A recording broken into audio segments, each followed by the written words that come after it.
Bah qu'est-ce qui t'arrive? Oh, ça me saoule, j'en ai marre des politiques. Oui, je comprends, mais... Bah écoute, c'est bientôt les élections, on n'a qu'à se lancer et faire notre propre parti. Qu'est-ce que t'en dis? T'as un programme, toi? Non, mais ouais, enfin, il y en a plein que ça dérange pas. Hein. Regarde ton Delier, elle a mis une veste verte et puis ça suffit. En plus, j'aime bien le vert. Bonjour et bienvenue dans le récap. Nous sommes le jeudi 12 février et le groupe vit bien. Le groupe vit bien, il a traversé des moments difficiles par manque de résultats aussi. Voilà. Bah non, on va pas parler de l'OM, hein, c'est pas le genre de la maison. Même si le spectacle est parfois un peu comparable, on va parler des écolos.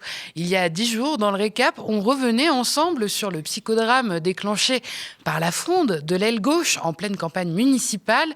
Souvenez-vous, 400 personnes environ, actuels et anciens adhérents du Parti écologiste, avaient signé une tribune dénonçant les alliances avec le PS dès le premier tour au municipal, au détriment d'autres partenaires du NFP, comprenez la France Insoumise, et parfois même du programme commun. Autant dire que la direction n'a pas tellement goûté l'initiative. En réponse, elle a dégainé un mail de menaces évoquant la suspension pure et simple des signataires. Un coup de pression qui a porté ses fruits puisqu'une bonne centaine de signatures se sont évaporées en douce de la tribune. Alors cette fronde, elle n'a rien d'un accident isolé. Si la tribune n'a certes pas croulé sous les signatures des grandes figures du parti, inutile d'y voir le signe d'un groupe parlementaire notamment soudé et serein. En coulisses, ça grince sérieusement aussi. Selon nos informations exclusives, 2 députés seraient même prêts à claquer la porte. Sabrina Sebaï des Hauts-de-Seine et Stevie Gustave de l'Essonne auraient atteint le point de rupture. Ces 2 élus racisés dénoncent notamment une marginalisation persistante au sein de leur propre formation politique, de quoi fissurer un peu plus la façade d'unité affichée et surtout tant revendiquée par Marine Tondelier. Le point de rupture, il s'est noué autour de la niche parlementaire écolo qui se tenait ce jour à l'Assemblée. Vous savez, ce sont ces fameuses journées où un groupe parlementaire prend les commandes de l'ordre du jour et tente d'imposer ses textes. Le choix, évidemment, de l'ordre de passage des propositions de loi est crucial pour le groupe à l'honneur. Les débats ont tendance à s'éterniser, les obstructions pleuvent et sauf miracle, l'Assemblée dépasse rarement la 4e, voire la 5e proposition inscrite au programme. Autrement dit, figurer au bas de la pile revient souvent à envoyer son texte directement au cimetière parlementaire. Et c'est justement ce qui est arrivé à Sabrina Sebaï, soutenue par son collègue Stevie Gustave. La députée portait une loi visant à protéger les enfants des produits ultra transformés en interdisant notamment les sucres ajoutés dans les préparations destinées aux nourrissons.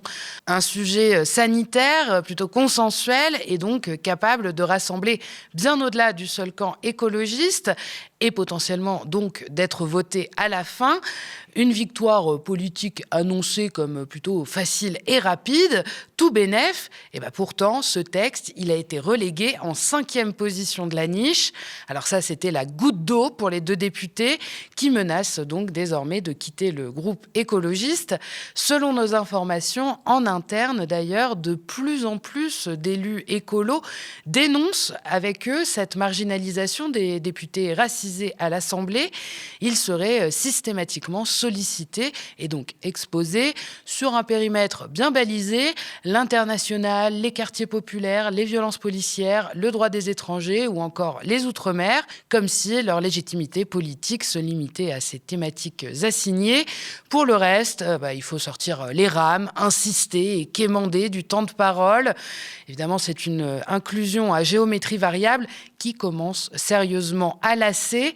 Un autre point de crispation en interne est apparu avec les municipales cette fois. La commission antiracisme du Parti écologiste avait proposé d'instaurer un minimum de 15% de diversité sur chaque liste au municipal. Sur le papier, l'idée a été adoptée.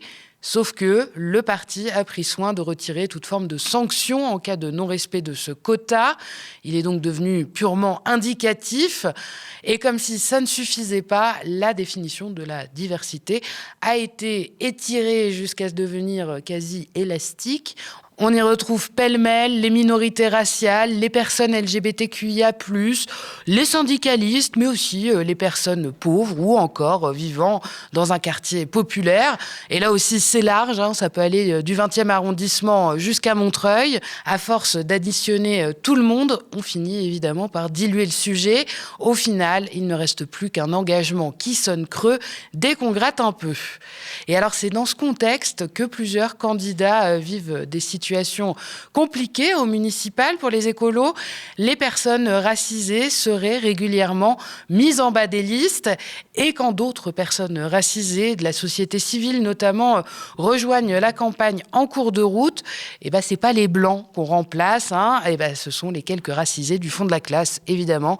C'est ce qui s'est, par exemple, passé dans le 18e arrondissement de Paris. Alors pourquoi ça déraille autant ? Qu'est-ce qui se passe chez les écolos ? C'est pourtant pas non plus la gauche à la sauce Glucksmann. Les militants sont attachés aux questions antiracistes et leur mouvement de jeunesse est souvent plutôt du côté de la gauche de rupture. Et pourtant, au sein de l'état-major, tout se passe comme si ces engagements n'étaient que simplement ornementaux. Pour comprendre, on va remonter un peu le temps. Revenons au Congrès en avril dernier. Marine Tondelier y remporte une victoire éclatante, mais derrière le beau score, plusieurs sources au sein du parti dénoncent une dépolitisation de l'événement, aucun débat, peu d'échanges et une impression générale que tout était déjà écrit à l'avance. Alors cette grande messe écolo est le point d'orgue de la transformation de Tondelier, initiée pendant la séquence NFP, dont nous avons déjà parlé dans le récap. Vous savez, c'était l'éclosion de la patronne écolo, avec sa veste verte, soigneusement ajustée, son image de marque repensée, ses progrès notables en communication et en débat, et le tout propulsé par une surmédiatisation tous azimuts. Mais tout indique que la com s'est faite au détriment du fond et parfois même, ça finit par se voir. C'est possible de diminuer énormément les écarts de revenus dans une société entre le moins bien payé et le mieux payé. C'est possible de paniquer la planète pour faire des profits. C'est possible d'associer... En gardant le même système, donc le capitalisme vert, comme on l'appelle. Mais alors, expliquez-moi votre système. Non, mais je vous demande justement quel serait l'autre... Parce que vous avez dit, tout à l'heure, quand je vous ai demandé du coup l'anticapitalisme, vous avez dit, je ne sais pas, je vous demande. Madame, vous voulez me faire dire que je suis comme Yannick Jadot pour le capitalisme vert? Pas du tout, je ne veux rien vous faire dire, je vous pose une question Ce n'est pas le cas. Quelle serait la politique économique idéale? Sous Tondelier, les écolos ont certes fait un vrai bond médiatique et installé une figure forte à l'écran, mais le revers de la médaille, c'est qu'ils ont perdu en lisibilité politique. On peine en fait à comprendre ce qui fait vraiment leur identité, si ce n'est de jouer les traits d'union entre les différentes factions du NFP. La composition du groupe parlementaire écologiste et social en dit d'ailleurs long sur ce flou. On y retrouve, aux côtés donc des élus écologistes, les anciens de la France Insoumise, Ruffin, Autain, Corbière, les députés de génération et même des profils plus proches du centre, à l'image de Delphine Batho. Ce n'est plus vraiment un groupe uni, mais un vaste patchwork idéologique, assez instable d'ailleurs, qui survit essentiellement grâce au brouillard maintenu par Tondelier. Et cette absence de ligne politique, elle est évidemment pas seulement un accident, elle est quand même un peu réfléchie, parce que la mission de Tondelier, vous le savez, c'est de préparer les présidentielles de 2027. Maintenant, ça fait plus trop de doutes, avec en ligne de mire la primaire de l'Union de la gauche. Alors pour y arriver, on met de côté ces histoires idéologiques et surtout les conflits que ça peut apporter, quitte à piétiner la démocratie interne pour que rien ne vienne gêner la machine électorale. On est en difficulté, la gauche, enfin, on ne va pas se cacher. Pardon. Elle a été désignée par les militants écologistes ? Elle a été... alors, il y a eu une motion qui a été votée au Conseil fédéral et il y a eu un sondage interne. Mais pourquoi vous levez les yeux au ciel comme si vous aviez un doute sur le processus? Vous considérez que c'est plus un putsch d'appareil que Je pense que c'est un verrouillage d'appareil, oui. Je pense que c'est un verrouillage d'appareil, oui. De votre parti politique? Absolument, mais comme dans tous les partis politiques. Alors les médias, ils parlent beaucoup de l'absence de démocratie interne à la France insoumise, mais ces dernières semaines, il est apparu quand même assez nettement que chez les écolos, remettre en question la stratégie de la direction pouvait coûter très cher. C'est d'ailleurs un des points noirs récurrents de la gestion de Tondelier, comme le soulignait mon collègue Niels Wilke au début du mois. Les critiques qui la visent ne sont pas nouvelles. Côté pile, il y a l'infatigable militante qui lutte contre l'extrême droite, la patronne unificatrice qui a quand même fait plus de 70% des voix lors du dernier congrès en sa faveur. Et puis côté face, il y a l'apparatchik impitoyable, la digne héritière de Tati Duflo, comme on la surnomme en interne, accusée de verrouiller le parti pour imposer sa ligne. Plus on s'éloigne de l'idéologie, plus évidemment il devient difficile d'incarner des valeurs qu'on prétend défendre. Tondelier a réussi à se placer comme un trait d'union de la gauche, à briller dans les médias et à séduire les alliés extérieurs. Mais à l'intérieur de son propre parti, l'union a tout l'air d'un échec cuisant. Sa volonté d'effacer toute forme de contradiction interne ne fait que marginaliser les voix dissidentes. Quand des députés ou des candidats racisés réclament plus de radicalité ou une meilleure représentation, ils en paient le prix politique entre relégation, pression et menaces de suspension. À force de tout vouloir lisser, Tondelier a transformé son parti en cocotte minute prête à exploser. Et on fait une petite pause avant de continuer avec le reste de l'actualité. Si vous aimez le récap et que vous avez envie qu'on discute ensemble, de connaître les coulisses de l'émission ou même de pouvoir choisir et proposer des sujets, je vous attends sur le canal de discussion Instagram. Le lien pour le rejoindre est dans la barre d'infos. Et d'ailleurs, sans vous, pas de récap, mais pas de médias tout court. Depuis plus de 8 ans, notre chaîne télé tient bon en indé, dans un paysage audiovisuel toujours plus concentré et réactionnaire. Chaque jour, nos plus de 25 travailleurs et travailleuses mènent la bataille de l'info. Mais pour tenir, nous avons besoin de vous. Notre antenne, notre histoire, c'est vous qui la faites vivre. Alors aidez-nous à continuer à vous informer. Abonnez-vous aux médias ou faites un don défiscalisé. Toutes les infos sont sur notre site internet. Et dernière info, depuis quelques jours, grande nouvelle, en plus de Free, Molotov, YouTube et notre site, retrouvez nos programmes sur la télé d'Orange, canal 235. La France appelle à la démission de Francesca Albanese, la rapporteure spéciale de l'ONU pour les territoires palestiniens, après des accusations relayées par la députée Renaissance Caroline Yadan. Le ministre des Affaires étrangères, Jean-Noël Barrot, a dénoncé à l'Assemblée nationale des propos outranciers et coupables tenus selon lui par l'experte de l'ONU sur Al Jazeera. Mais en réalité, l'accusation repose sur un montage vidéo tronqué, largement diffusé par les soutiens d'Israël qui déforment l'intervention de Francesca Albanese. Cette dernière est régulièrement prise pour cible par le gouvernement israélien et ses soutiens en raison de ses rapports dénonçant les violations du droit international. Dans la vidéo complète, on voit qu'elle n'a pas qualifié Israël d'ennemi commun de l'humanité, mais elle dénonce un système qui ne permet pas d'amener en justice Israël.